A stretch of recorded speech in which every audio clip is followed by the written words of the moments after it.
I have to apologize because I should not have said yes to this week. My daughter got married on Tuesday, and everything has been a mess ever since like Sunday. So my family's in town. I had these printouts. I couldn't find them this morning. I went to the gym instead of here. This is on my calendar for next week. So if you want to come again, I'll be here.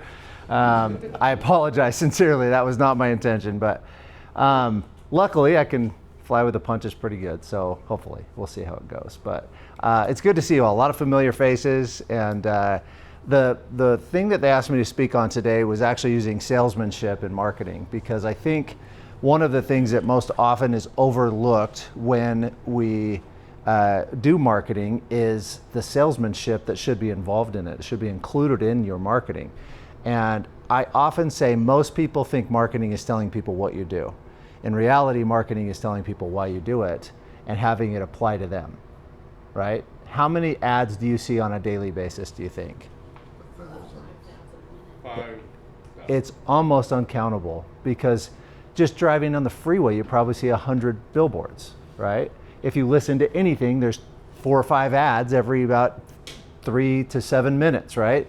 If you're on your phone, it's just a constant ad. And in fact, your phone is going to feed you more and more stuff that you already look at. So now you get hammered on when you think, oh, that's interesting, what's that? It's gonna just keep showing it to you. That's my fault, by the way, we do that. So we know when someone expresses interest, show them more of that stuff. So it's hard to stand out in a world where marketing has become the ubiquitous thing that happens all of the time. So if you just say, I'm a plumber, there's 100 other people saying, I'm a plumber, okay? Probably that day. So how do you stand out? And the truth is, most of us don't know. And every once in a while, I saw an interview for the guy. You guys, who grew up in Utah? So I'm not even from here, but I remember when these commercials, I had family from here, and I remember these commercials, the Totally Awesome Computer guy, when those started coming on, and he was interviewed, and they were asking about it, and he's like, people don't know how to stand out. They don't know how to do something. And he's like, when I realized that I could do TV ads, he's like, we just thought, let's make it as crazy as possible so people just never forget it. Well, we're years later, and none of us have forgotten it. Even me, as a visitor coming and watching something with my cousins, I'm sure I saw that commercial when it started. So you got to think it. Now, that's okay on some stances. You might be like, all right, how do I be obnoxious then? You don't necessarily have to be obnoxious to stand out in marketing. So the way that I do it, and to give you a little bit more background on what Emily said, I started as a salesperson. I started in direct sales. I sold door to door. I sold Cutco. I sold scripture movies. I sold pest control. I sold alarm systems. So all of those things. But I also quickly moved into management, and as a leader in those organizations, I helped train salespeople, and I helped put together our scripts. And so I helped determine what we would say and how we would approach things, and I was able to test many different things that way. As I moved into marketing about a decade ago, I started to realize, oh, those same things apply in marketing. So we should start applying those techniques when we're talking to a potential client that doesn't know anything about us. And if you've never done door-to-door, it's an interesting experience, because you go knock on someone's door, you wait for them to answer, you have no idea what's waiting for you. It could be a crazy guy with a gun. Yes, that's happened. It could be, I one time was standing at a door training a salesperson. I knocked on the door. As I knocked on the door, the guy said, I don't feel so good, and he puked in the pot that was sitting next to their door. And then the person answered the door, and I was like, he just threw up. Like, I didn't know what else to say. Like, you just don't know what's going to happen in those situations. It's the same thing with marketing. You don't know what's happening. Someone could be busy and they see your ad. They might be very interested, but just in the middle of something and not able to take that and turn it into a follow through, right? How many times have you seen something, left it to never see it again? And you might have truly been interested in learning more about that thing. So marketing cannot be a one-time hit. A common thing, people come to me and they say, I got this big event. I want to spend a ton of money right now. And I'm like, spread that out over 12 months. Don't spend it all on one hit. Have a long-term marketing budget, because it's the same as sales, right? You got to catch them at the right moment. So here's the principles of salesmanship that you can apply to marketing, okay? Number one, build rapport. So part of your marketing should be branding. Branding is challenging because it's hard to make people remember who you are and what you stand for. So you have to do it over a really long period of time. Nike, Oreo, Coca-Cola, Pepsi, they all advertise. They spend billions of dollars in advertising. Why? Because they're fighting for your attention. To get people's attention, it takes a lot of time, energy, and money. They spend millions and millions on people that just sit and think about ways to get attention, to stay top of mind. And as a marketing guy, I watch their ads and I'm like, that one missed. But it doesn't matter because they're spending so much that they're going to be in front of me all day, every day, and they got another chance, right? So that's a big part of understanding that. That's the same thing with sales. But that's building rapport. So if you're selling directly to someone, if you just dive right into what you're selling, you're missing an opportunity to make a connection and to understand your prospect and understand what they're thinking about, what's important to them. So same thing with marketing. Think about who you're talking to and why they would care about you. So Emily, you have a HVAC company. There's only a couple of those around, right? You guys are pretty unique. Only a couple like on our street. It feels like everyone's got an HVAC. Right, it's a super common business, right? So the good thing about businesses that have a lot of competition is it usually means that there's a lot of demand for those services, and there is in the HVAC industry, right? So what is it that makes you unique? Why would someone pick you over your competition? And either, Zach, you could answer too. We're the only residential union contractor in the state. Say it again. We're the only residential union contractor in the state. So Okay. there's no HVAC licensing requirement like there is with plumbing and electrical. Just means we have the most training. So in the union, there's a 5-year program and a 10,000 hour apprenticeship, and then you graduate with a journeyman's card. In Utah, you take a 3-day class to learn how to be a contractor, and they say, here's your S350, go contract HVAC work. And Got it. Yeah, as far as Okay. residential, that's what makes us think. I think it's a good thing, but from a marketing standpoint, it doesn't hit home. Right. There's nothing about that makes me say, oh, you're my guy then. Because I'm like, okay, maybe that's true. It took too many words to explain, for one. And number two, I don't know what that means. Like, what do you mean union? There's a HVAC union? Like, there's too many questions, right? So I think there's some legs in that though, so let's dig in a little bit more. How could you say that in 3 to 5 words? We fix it right the first time. Okay, good. How many companies do you think say that one though? It's a super common thing. It's like, we give good customer service. I'm like, that should be the minimum bar that you should, right? Like, most companies are gonna say that. We care about our customers. I should freaking hope so. Like, what? So how do you say it in a way that makes people stop and be like, oh? How about the most trained crew in Utah? Something like that. It could take some time to figure it out, but something that says we have the best and we can prove it, okay? Or we back it up. We give a guarantee, a warranty, right? I think Lowe's current commercial right now is really interesting because they're like, at Lowe's, we know it's not just low prices that matter, it's the lowest prices that matter, right? They're playing on the words, they're making it matter. And they're like, if you find the same product at a qualified retailer, we will match their price. I'm like, so you want me to go shop somewhere else? This is the marketer in me, but I'm like, you want me to go shop somewhere else, see it, come over to Lowe's and be like, hey, will you match this? Oh, they're not a qualifying retailer. Like, no, I'm not doing that.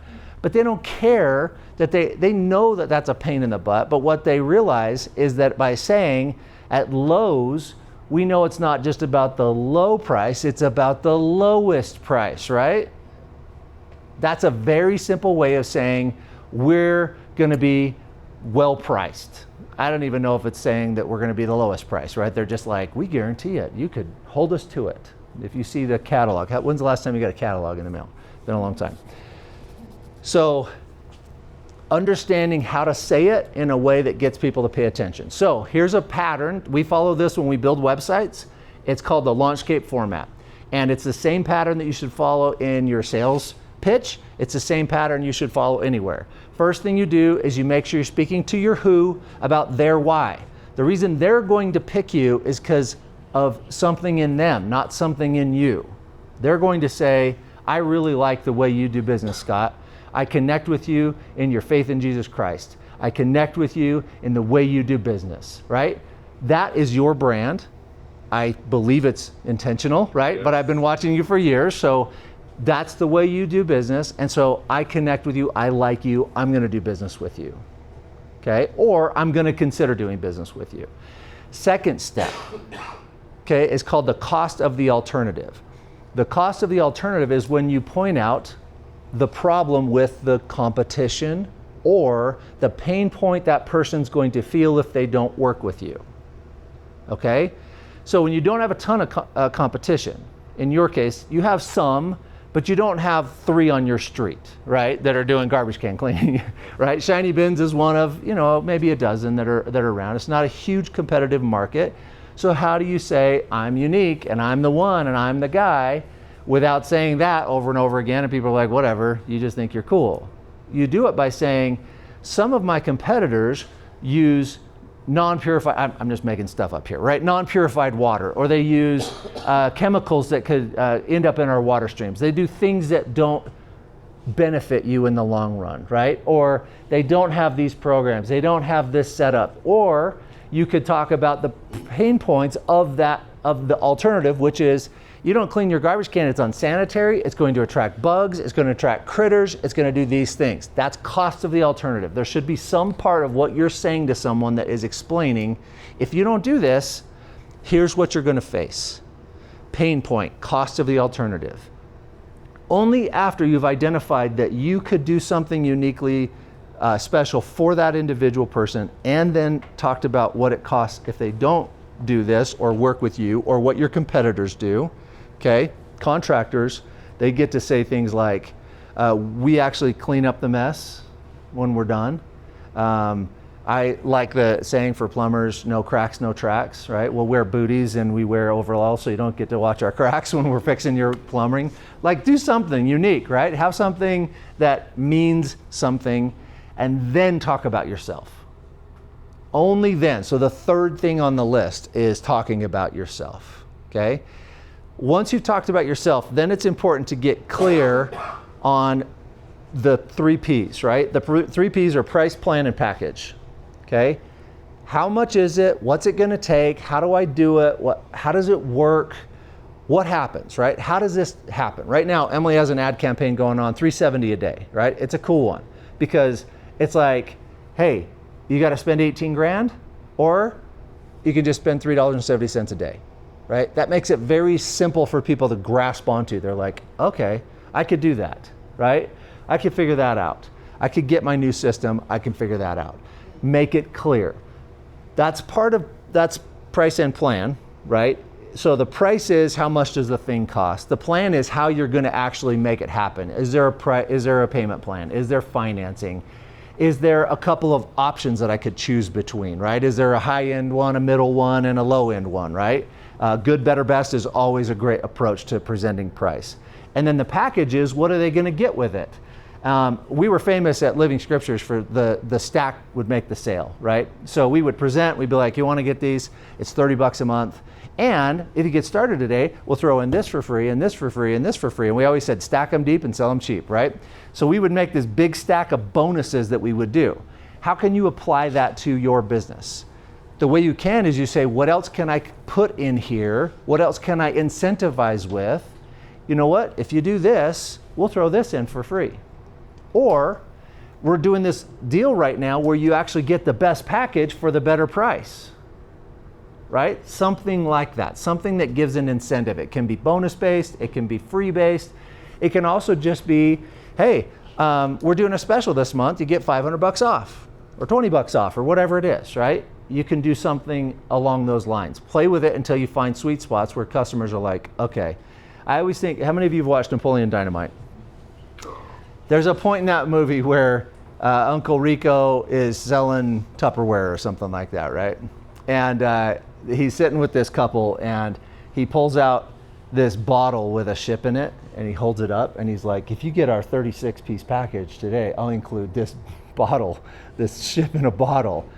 And my favorite moment is when the wife turns to the husband and she goes, I want that. Because I'm like, I wish that happened to me when I was selling stuff. Somebody was so blatantly obvious that they wanted it. They don't do that, right? So you have to incentivize. You have to pull out things that say, this is worth doing right now, okay?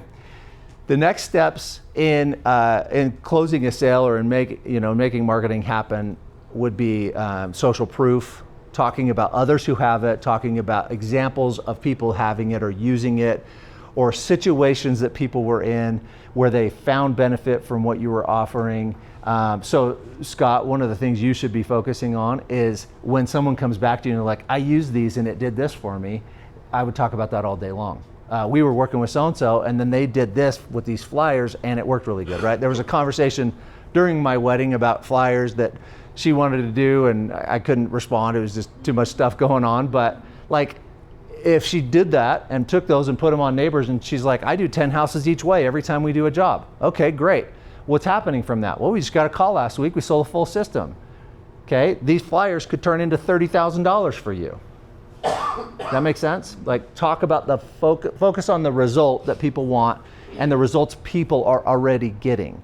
So if you're talking to a homeowner, it's something like, we had these customers do this, we had these customers do that, and then these folks did this in order to get it done, right? It might be like, well, these guys paid in full, which was great. These guys were able to use their home equity line to get their system, but these guys used this program. It's awesome. It was only $370 a day.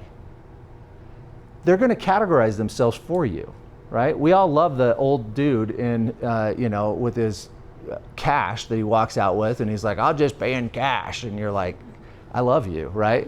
But those aren't all our customers, Some of them got to pay in different ways, and so you got to find ways to handle that. Now in sales, the next step is then asking for the order and specifically saying, do you want to get started today? Can I get you going? Can we get this written up? Do we want to do the paperwork? What's the next step for you? Sounds like you're interested. Can I help you get this rolling? What is it going to be, right? So if you're marketing, though, it's a little different. So it's called a call to action. A call to action is getting someone to make a move, right? Getting them to do something where they're like, yeah, I'll raise my hand a little bit. How many of you, when you go to fill out a form on a website, are like, what mailing list is this going to put me on? How much grief am I going to be in for doing this? If you're feeling it, regular Joe's feeling it. You have to think what they're thinking in order to connect with them, right? You have to be like, what are they thinking? Now, if it's 100 degrees outside and your HVAC goes out and you call Emily, you're not thinking so much about that, right? You're not thinking, are they gonna put me on a mailing list? You're like, it's 100 degrees and my house is hot, come help, okay? So how do you incentivize the action that they're going to make? It used to be, you could be like, we'll give out a free whatever. That still works in some businesses. It doesn't work in most though. So for example, I have a dog trainer down in Salt Lake. She gets 5 to 8 downloads a week of this, first 5 steps of training your puppy. When you get your puppy, I can't remember the exact title, but it's something great where people are like, oh, I want that. So she gets all these signups. The problem is she's a dog trainer in Salt Lake. She gets all these signups from all over the world. And I'm like, well, unless you're going to turn this into like a YouTube business right now, this doesn't help you that much. You have something cool and you're building this big list, but it isn't actually directly benefiting your business. There is enough local people finding it and getting it that it does help. It just isn't like as cool as it sounds, if that makes sense. So how do you incentivize someone to take action? You can do that through discounting. You can do that through specials and sales. You can also do it through giving something, if you sign up within the next 3 hours, you get this $100 discount, something like that, right? You can give what they call impending deadline, like a date or time when something you're offering ends. So that's the basics of using words to market that are sales oriented. If you think like a salesperson, you're like, I want to move this to the next step, A good salesperson is never trying to push somebody into something. They're trying to guide them to the next step, right? How do I take them to the next step? If you just say, I'm okay with people not buying, right? Those are the people that just aren't interested. But what I do want to get is the people who are already interested to do it with me. How do I do that? Next step, next step, next step. And if you can learn to do that in your marketing, it'll work just as effectively as it does in selling. What's my time? What do you guys end at normally? Usually about 8:30. So 10 minutes, 8 minutes? Okay. Would anyone be opposed if you went a little bit over? Just good? Yeah. You can go a little over. Okay. Feel free to bail. I understand. We got businesses to run. Okay. So let's talk about your website for just a second, because I feel like this is a foundational piece of businesses. And it's interesting because how many of you are worried about AI and some of its ramifications? You should be, okay? Just 2 weeks ago, they did tests across all the large language models, and they asked the systems to shut themselves down. 100% of them refused to do so. This is the computer refusing to do so. They fought back, and one of the systems started spreading untrue rumors about some of the software engineers through company email, telling people that they were having affairs, stealing from the company in order to try to get them fired so that they would quit telling them to shut themselves down. Yeah. A lot of it was true. Those engineers. Yeah. Okay. I think you should be concerned about it, but I also think you need to embrace it, because the thing is, if you look at the world and you say some are our friends and some are our enemies, the enemies aren't going to stop using AI, right? And so I think it's important to understand it, to be, I wish we would put guardrails on it. I wish we would put some things in place, but I'm not in charge of that stuff. From a marketing standpoint, though, the question has to become, Google has seen a significant, almost 20% decrease in search volume on Google's platforms since the introduction of large language models. 20%. People are moving to ChatGPT, Claude, Grok, all of those large language models, and frankly, it's better as an experience. How many of you have used those to search for things? The thing about Google is you could say, who's the best HVAC company near me? It gives you a list of stuff. You got to go through that stuff. And then if you ask it another question, it doesn't remember what you said. It doesn't say, oh, well, yeah, in that case, you should do this, right? So if I did that to ChatGPT right now, it would answer me. It would say, well, according to reviews and according to this, here's the companies we think might best fit your needs. This one does this and customers say this about them. And this one does this and customers say that about them. Oh, well, I was actually looking for a commercial HVAC unit. Oh, well, in that case, well, let me recommend these companies, right? It has the intelligence to remember what I searched for before and carry on somewhat of a conversation with me. So qualifying for AI search should be at the top of your mind as a business owner. You should be thinking, how do I qualify? Well, guess what AI is using? Besides a massive database of knowledge, think of all the libraries in the world, they're built into this software. That's why it has the intelligence that it has, but it's also using live data. So one of the things even ChatGPT is using is Google reviews. So Google Business Profile should be at the top of your list of things you should do and focus on, okay? Google Business Profile is a source of a lot of data. So are other listings or citation companies. So Yelp is an important one. ChatGPT or Apple Business, if you're a location like this, should be on Apple Business Connect. Bing Places, there's hundreds of them. Nextdoor, all of those like searching places that come up when you search for something. So if you go home right now and you type in your company near me, you're going to see that Yelp is winning the SEO game. Possibly Thumbtack or Angie's List if you're in the contracting world, right? They're winning the SEO game. So they're always the top three after the ads, the maps, which is your Google Business Profile, and then you're going to see organic listings. Those organic listings are typically those places. Well, ChatGPT, though, is not doing Google searches. It is accessing all of those things directly. And so you have to play that game and be like, all right, we're covered here, we're covered here, we're covered here, we're covered here, we're doing this, we're doing this. It's a bit of a pain as a business owner, and it's a little overwhelming, but if you're not, you're just not going to show up. The other thing you have to do for ChatGPT is to build a brand, because surprisingly, branding is coming back in full force, where a lot of marketers, I never went this way, but a lot of marketers started saying, hey, you don't need a brand anymore, just run ads and get leads. You have to build a brand. Okay? You have to build a reputation. You have to have enough reviews where ChatGPT is going to take you seriously. Okay?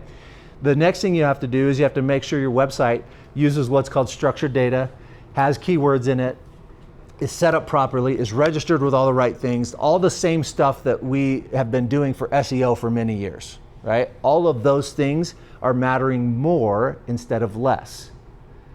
Your Google organic ranking is mattering less, because although it's still crazy the difference, like Google is in the billions per day and ChatGPT is in the millions per day, it's not even close. It is impacting it, right? And eventually, and Google's doing AI stuff too, so I don't know how it'll all turn out. Nobody does. But the truth is, the stuff that mattered for SEO is now what ChatGPT and its competitors are doing to give you data, to give you information, and it's accessing it all very quickly. It's pretty amazing when you really think about it. So playing that game is really important. I hear speakers and they'll say, oh, we're going to move into a post-SEO era. Truthfully, from what I can see right now, it could change. SEO is becoming more important, not less. They're moving the needle more towards structured data, towards reviews, towards people talking about you, having conversations about you that aren't you. Okay? Getting people to talk about you, getting people to mention you, getting people. So your social media posts, I see a lot of you do, it's great. Talking about your friends, talking about what they do, talking about how amazing they are. Because if you do that, it gives you ammo that ChatGPT and its counterparts are gonna see. And they're gonna say, oh wow, this company gets a lot of mentions. They're talked about, they're real, they're legitimate, okay? Legitimacy in the digital world is really interesting. You know, it used to be, I trust that guy, I knew his mom, right? They're really cool, I like those people. It's moving towards some different things, and it has been for years. So that's showing up on search results. You do not have to do any of this. I had a conversation last week, and it was trying to remember. I had one with a consulting company, another one with, I can't think of who it was. Anyway, I said to him, you don't have to advert. Like, they wanted to do lead generation, and I was like, you're just not in the right business where lead generation makes sense. I just don't think you should advertise. And they were kind of frustrated with me, but I was like, it just doesn't work that way with what you're doing. You got to get out and meet people face to face, make connections, and help them realize you're the guy for them. And I'm like, guess what? It's the same for me. For marketing companies, we don't get to run ads and land marketing clients. People don't shop for marketing companies that way, right? So we do SEO for sure. So somebody is searching for it, but it's very rare for someone to reply to an ad for a marketing company. That's not true with HVAC, with plumbing, with contractors, right? With air ducts. Like, people are looking at those things in a different light. So you have to think about, what is your industry? What should you be doing? Jim, don't run ads. It doesn't work for your business. So, who has any questions about, I wouldn't mind digging into somebody's like specifics, like what you're doing, what ads you've got, or what questions you're running into. Yeah. Yeah, so actually I'm in the process of, so I work for the agency, but I'm in the process of building my own sort of website, landing page, etc. What's a good first step? I mean, I have the domain purchased, but kind of listening to you talked about, you know, some of the key points. How do I do that as someone that doesn't know anything about anything, or do I call someone like you? What do you recommend? So you can call someone like me. It depends on where you're at. I always say, when you're brand new, you have time and no money, then you know, it's not cheap to hire people like me. So if you have money and you're ready to invest, then yeah, we can do that kind of work for you. So is your question like specifically what to put on your website? Maybe more the how do I make it appealing for the average Joe that's looking at my what are some things I can do? Okay, that's a great question. So I think this is the most overlooked. In fact, Russ and I have been having conversations just recently about his website. He spent good money on it. It's technically, functionally great, but there's no salesmanship there, right? And it's not the business owner's fault. I have to be honest with you. Like, web developers, they drive me crazy because they do a couple things that just make me nuts. And I'm okay with competition. Like, I can't do all the websites in the world. I just can't. So it drives me nuts because I look at websites and I'm like, how much did you pay for this? Literally the one yesterday I saw, she was like, I spent $1,500 on this and I spend $300 a month. And I was like, what the hell? Seriously, this thing looks like it's from 1990. And I'm like, 1990, get off that. I know, it was, it was so bad, I was like kind of shaking. Ugh, drives me crazy. So first things first, go look at your competition and see who speaks to you emotionally, where you're like, that's cool, right? Just go look at 10 different competitors that are doing the same thing. Be like, wow, I like that. They speak to me and I'm a person, not necessarily as a professional. Website. Say again? Legacy Roofing's website. Yeah. They have, like at the bottom, they have all their cities. Yep. I love that. So that's SEO, but it's also really smart as a marketer because, I mean, as a consumer, you come in and you're like, well, I live in North Ogden. Oh yeah, they do North Ogden, right? On it, and it's a special page just for your town. Exactly. So that's SEO, and that's structured data. So what she's talking about is on Legacy, and I've seen this before actually. Josh is a friend of mine, but they have, we did not do their marketing, full disclosure, but they have on their website what are called SERP pages or search engine results pages. So those pages you see on the, at the bottom there's like a list of these cities, and it'll say Syracuse, Utah, and Clearfield, and Clinton. And if you click on Clinton, you go into it, and that page talks about Clinton, Utah, and how they do roofs there. Okay, that's just SEO. That's telling the website when someone says, I need a roof in Clinton, Utah, Legacy Roofing is going to show up in those results because they have specifically said, we do roofs in Clinton, Utah.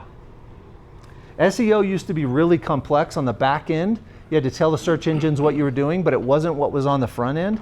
It's all changed now because the search engines are looking at real language, right? They're looking at what's written on the website, they are looking at the structure of the data. So if you don't set it up properly, simplest explanation of SEO is that it's like, remember in junior high and you had to do the outline for your papers? That's what SEO is. You've got H1, that's your header, that's what the thing's about.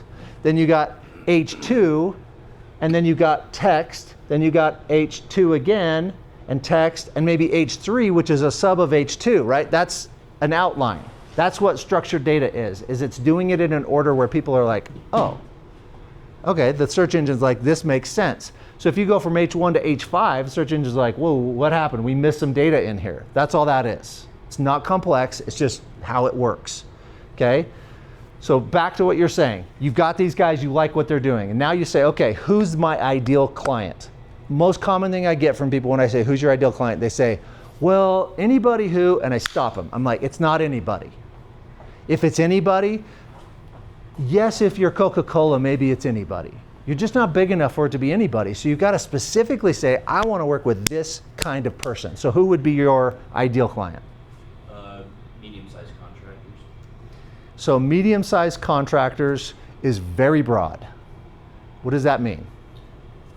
In this context, I would say, 20 to 30 employees as Okay. a starting point. And that's part of my issue is like, I don't want to say like, hey, I don't want you. It's like, I want to make it specific enough that it's intriguing to the right customer, but I do want to work with people that are maybe not quite to that point or in a growth phase or whatever. So, Okay. Just kind of curious. So what I would do is there's pain points that people have 20 to 30 employees. How many employees do you have, Russ? 5. You guys have 3? 5. Okay, so there's pain points that these guys have that people who are just chucking a truck don't have.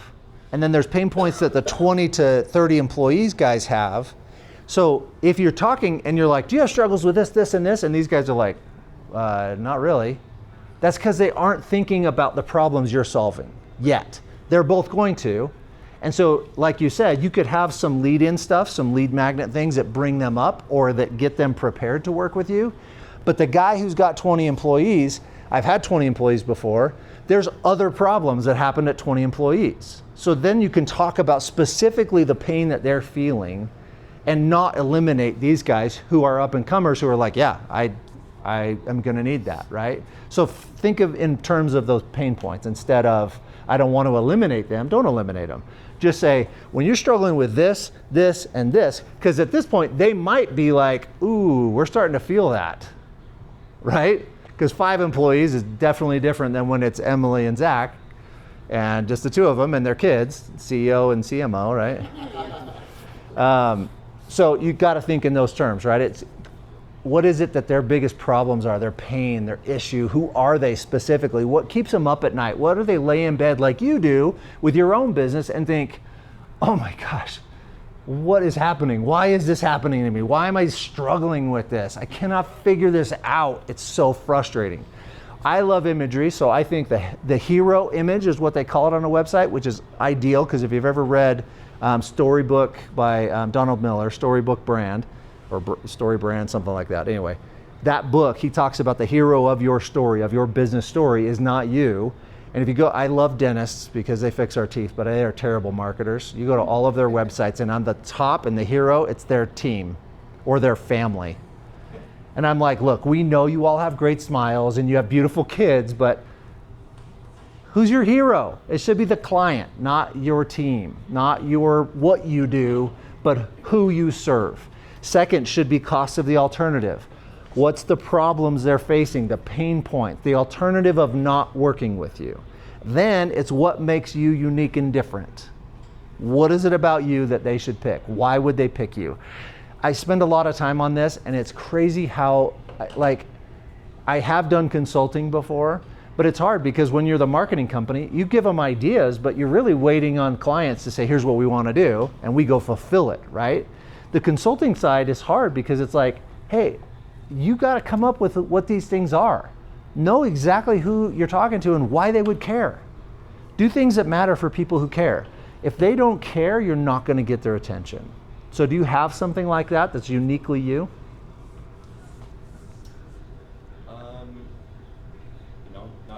I mean, we think we're unique, but I'm sure Why do you think that? What is it about you?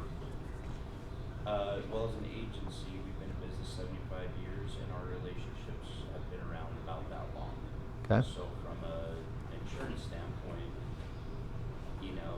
we're able to leverage relationships more than just the underwriting data, if that makes sense. I think that would carry better in person than on a website. So is there something about your process, your approach, your products that is uniquely yours? Insurance is tough, right?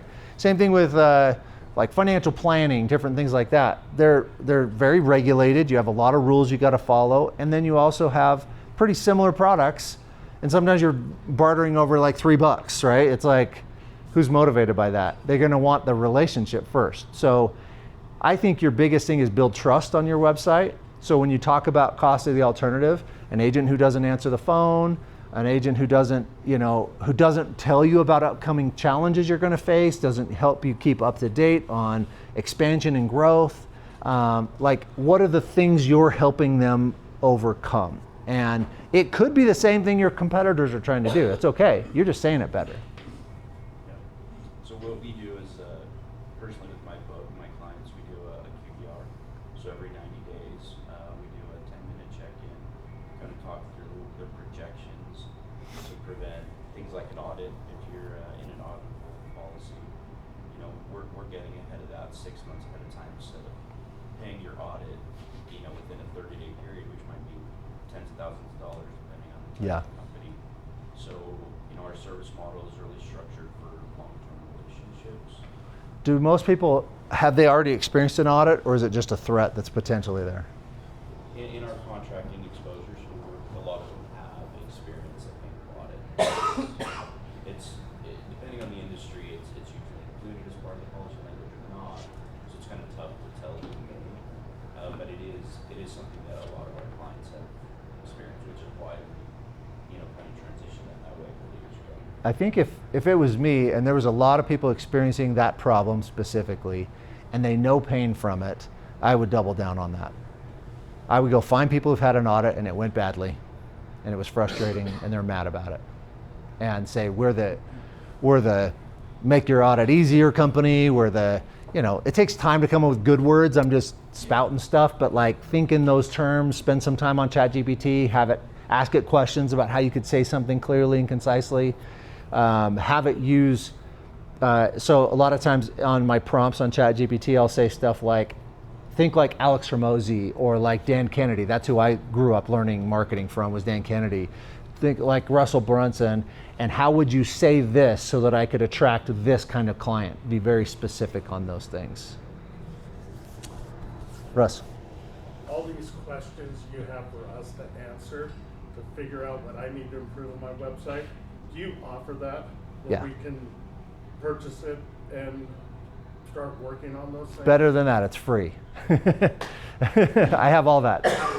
So it's on my website. However, we just launched a new one, and it's not fully, I'm not smart. I launched a new website on Friday, had a wedding on Tuesday, so it's not mobile optimized. I'm like, what the heck's wrong with me? Anyway, so this is the problem, Sean, is I think I can do freaking everything. And so I'm like, yeah, Thursday on the week, my daughter gets married, my whole family's in town staying at my house, and I like stepping over blankets to go try to find stuff. Like, what the fetch? Anyway, so it is. If you want, I can send it to you and you can just distribute it. I have things built into Go High Level where you can fill out define your who, define your why. And I even have prompts where you can use that to go into ChatGPT or your favorite AI and just prompt it and say, okay, help me, here's the structure, here's the prompt I want to use, and it'll spit out ideas. ChatGPT to me is a fantastic brainstorming tool. I use it all the time for that. Hopefully you guys are doing that as well, because it doesn't give gold, but it sure gives silver that if you shine it good enough, it can turn into gold. So, and use what I give you to kind of help you structure those things. So I have a define your who questionnaire. I have a define your why. Say again. 24 points to a website. A 24 point to a perfect website audit we can do. I have a brand circle that I can send. That's like where if you have employees, you should really. So how many of you know Steve Rich? He's a good friend of mine, also a marketing guy down in Clearfield. We've both run classes, right, where we teach classes, and I did a 10-week class at one point a couple years ago, and he sent employees to it, and I've gone to his classes too. Like, we're just good friends. We've always loved working with each other. And his employee came and we did this brand circle exercise. So the brand circle just identifies your who. You should already have that done, and then you talk about the things you want people to think about when they hear about your brand. And there's 3 different levels, and I think it's personality, colors, and emotions, and like, anyway, whatever's in this circle, I can't do it by memory. So his employee came and did this. Well, she brought it to Steve and showed it to him, and he looked at it and he's like, well, that's cool. And he's thinking, that's not really the stuff that I want people to think about. And he was like, it's a newer employee, so that's okay. But he's like, I think we should do this with the team. And so he had his whole team do it separately, individually, and then they came back, and he was like, nobody had it. Nobody understood what the brand personality we wanted to be displayed as, our brand identity, our essence in the world. None of my employees had that. He's like, it was the greatest exercise because we took that, we brought it together. I told them what I was wanting to accomplish. They added to it because they had unique ideas, and they framed it. If you go to his office, he's got the brand circle up on his wall with all of their individual ideas behind their company and their brand. Have you seen it? No, but that's pretty cool. I like that. It's awesome if you have employees, okay? If you don't have employees, it's great for you to know and help you identify those things. So I'll send links to all of those things. A little bit of patience on that because I shouldn't have launched the new one on Friday. Usually you launch a website and then you go through all the crap and all the bugs and all that stuff, and it takes 2 days, and then everybody showed up. So, is there a site people can go to? Because we have a lot of visitors today, and you might not have a chance. yeah, either give me a card or give them a card, and then we'll send it out. Sign in back here if you just want to fill out your information back here, and I'll make sure I get it to everybody. And my website's just ryanspelts.marketing, or ryanspelts.com, goes the same place. It won't work on your phone right now. I mean, it will kind of, but with an S. Yep, Spelts. And if you Google it, with the wrong spelling, I'll still show up. So, any other questions? What if you don't have time or money? That's when you're Keep working hard. Stock it away. Awesome. Hey, thank you so much.